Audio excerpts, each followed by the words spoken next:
Welcome back to my channel, guys. This is just Chris, and today we have another topic.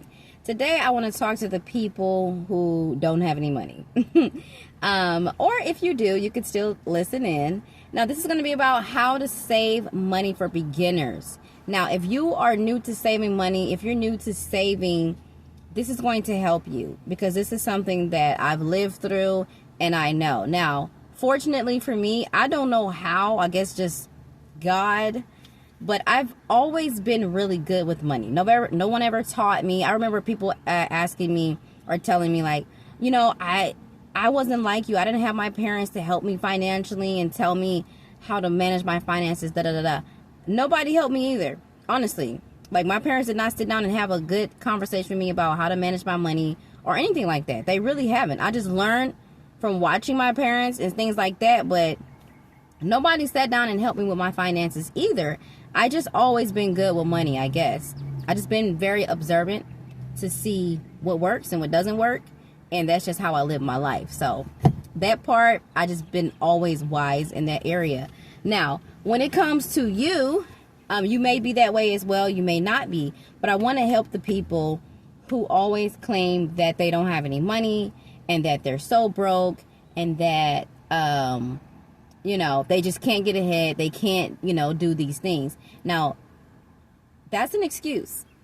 You can save. Everybody can save because there's ways that you can cut back. Now, you may have to cut your cable. You may have to cut your internet. You may have to cut something. And of course, you're going to say, oh, well, I need that. I need that. Okay. Okay. You know, that's how I view it. Because if you're going to make excuses, you're never going to get ahead. Okay. Now, one of the things that is very important is to stay focused. Stay focused on what you're doing. When you save money, pretend that that money does not exist. Don't ever touch that money, okay? Now, I have some notes here, so if I'm looking down, just know that that's why. Now, another reason why saving money is very important, think about what God will want us to do, okay? If you don't believe in God, He is real, okay? Don't mean to burst your bubble, but yes, God is real. Jesus is God, all of that. So it does matter, okay? And I personally believe that when you look throughout the scripture, people who were blessed abundantly, they already had a lot. They already had a lot. When Solomon got blessed, he already had a lot. When Job got blessed, he already had a lot. And what does that mean? It means that they showed God that they were good stewards over what they had. Now, y'all remember the scripture. If you don't, you can look it up. There was a scripture about 3 different people who had 3 different talents, okay? These talents were like money, okay? And everyone had a different amount. And the one who had the least amount, he didn't do anything with it. He buried it and was like, you know, this ain't nothing, so I'm going to just bury it, you know? And it's like, okay, well, is that what you're going to show God that you're, I mean, when we have what we have, it's our opportunity to prove to God that, hey, I'm going to take care of this and I'm going to show you how I multiply this. And when God sees that, He's going to give you even more. But if you don't have anything, you don't save your money, you eat out all the time when you can cook at home, or you have all these gadgets in your house, apps and Netflix and all this other stuff, which that stuff is cheap, but still, it all adds up over time. All of this stuff is not worth having if it's going to keep you broke all the time. It's no point in trying to impress people unless they're pouring into your life, giving you some finances. But it's very important to start saving and start thinking about your financial decisions. So I really want to help you be financially responsible. Now, I'm not perfect. You know, I'm not saying that I just know everything about everything, but I know a little bit about a lot, you know. So back to saving. So the first thing that I wanted to talk about is what your number is. What is a comfortable number that you can do? If you make $1,500 a month, if you make $2,000 a month, depending on how much you make a month, you can set your own number where that's comfortable, right? So you could start with, if you don't make a lot of money, let's just say you make $1,500 a month. You could start with $50. $50 every paycheck. Most people get paid twice a month. If you get paid once a month, then you can start with $100 a month. So $50 every 2 weeks. Put that money in the bank or whatever secure place that you are not going to touch it. Not in the shoebox where you can just go in there and get what you need. No, you have to have discipline. Okay, that's one thing that I do have. I have a lot of discipline. It's actually something that a lot of people commend me on. They always say, wow, you're so disciplined. That's another God gift, because I've just always been disciplined my whole life. And it's very important to be that way. I believe these are, the characteristics of somebody who's trying to live right? And make good decisions, and people who are going to be blessed. Now, start saving $50 a month, or $50 every paycheck, right? So $100 a month. If you say, okay, there's no way I can do that, start thinking about where you can cut back at. Do you have internet that you can barely afford? Do you have cable that you can barely afford?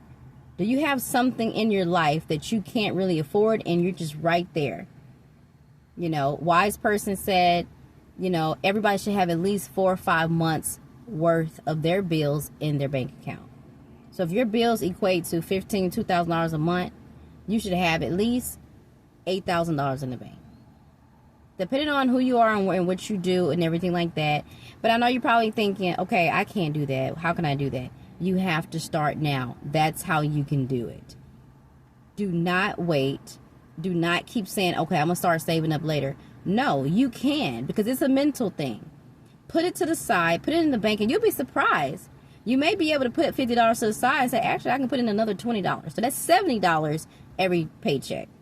That's $100. You done, almost doubled what you can be saving at the end of the year. If you save $50 every 2 weeks, $100 a month, it's going to already put you at $1,200 in the bank. And I know you're probably thinking, $1,200, what is that?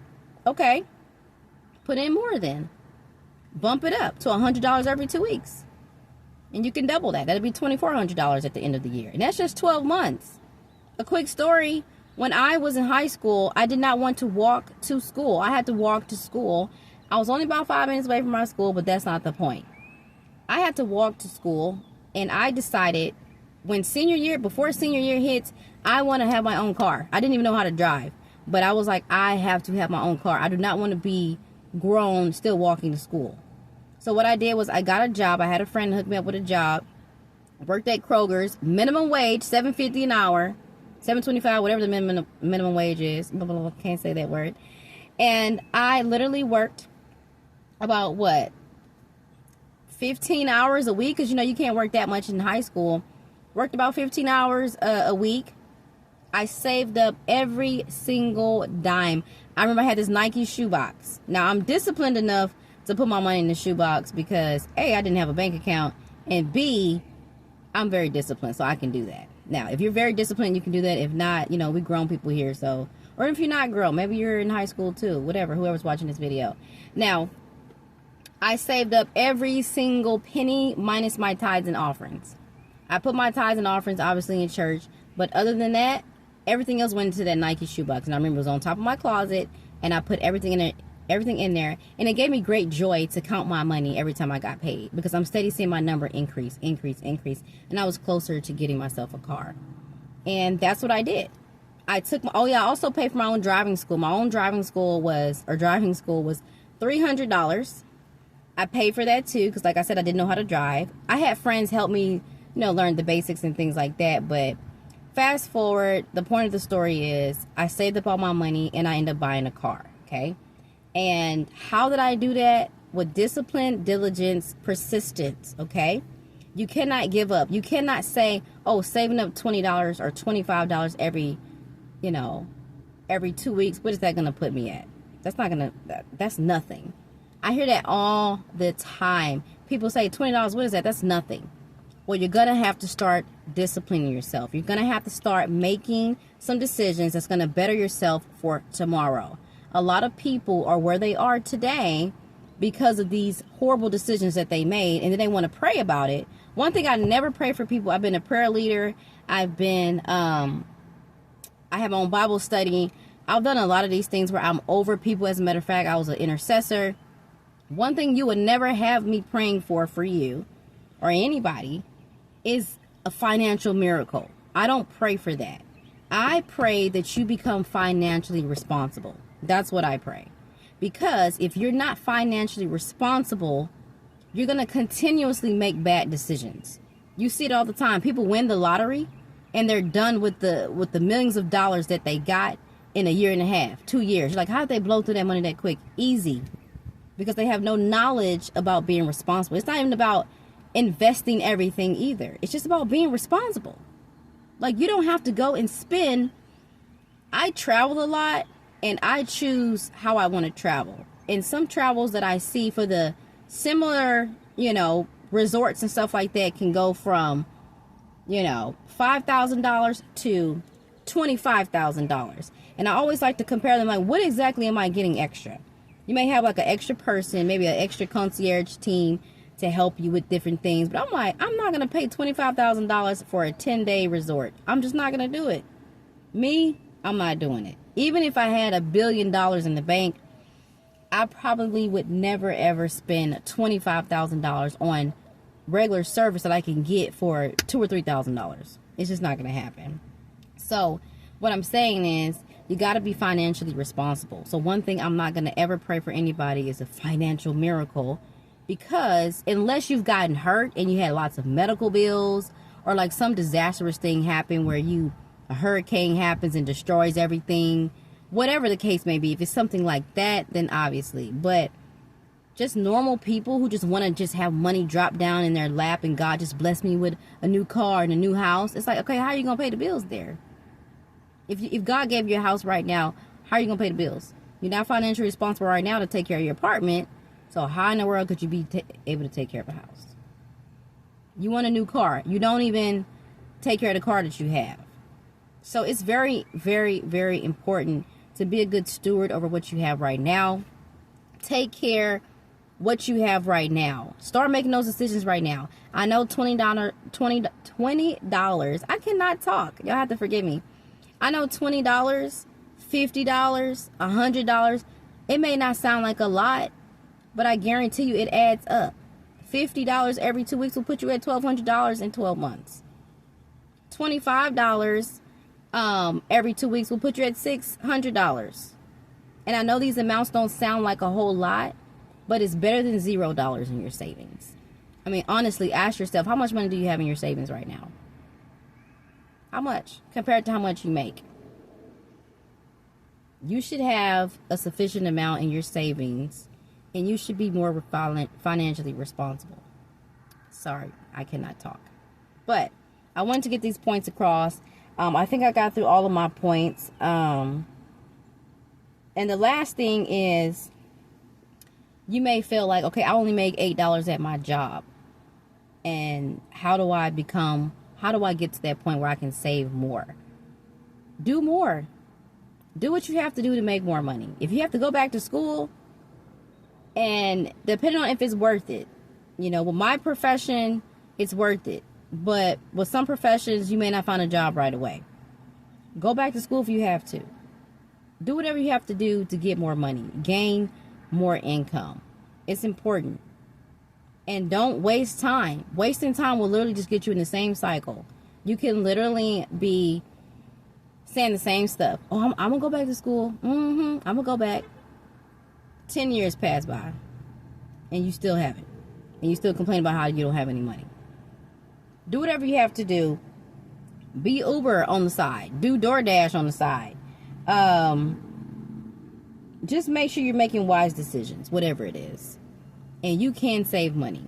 I'm not saying you're going to be a millionaire. I don't have any tricks and schemes or anything like that. I just know for me personally, a lot of people are always asking me, how do you travel the world? Like, oh my God, like, it's so expensive, da-da-da-da. How do you do that? Yes, I do pay for all my own trips, unless I meet somebody and they, take me somewhere, which has happened a few times. But for the most part, everything is out of my pocket. But I'm able to do that because I make financially responsible decisions. And I want to encourage you today to start doing the same. Okay? So that's my video for today. It's hot out here. I need some water. My throat is dry. But I hope you got something out of it. And I pray that you start now. All right? Until next time.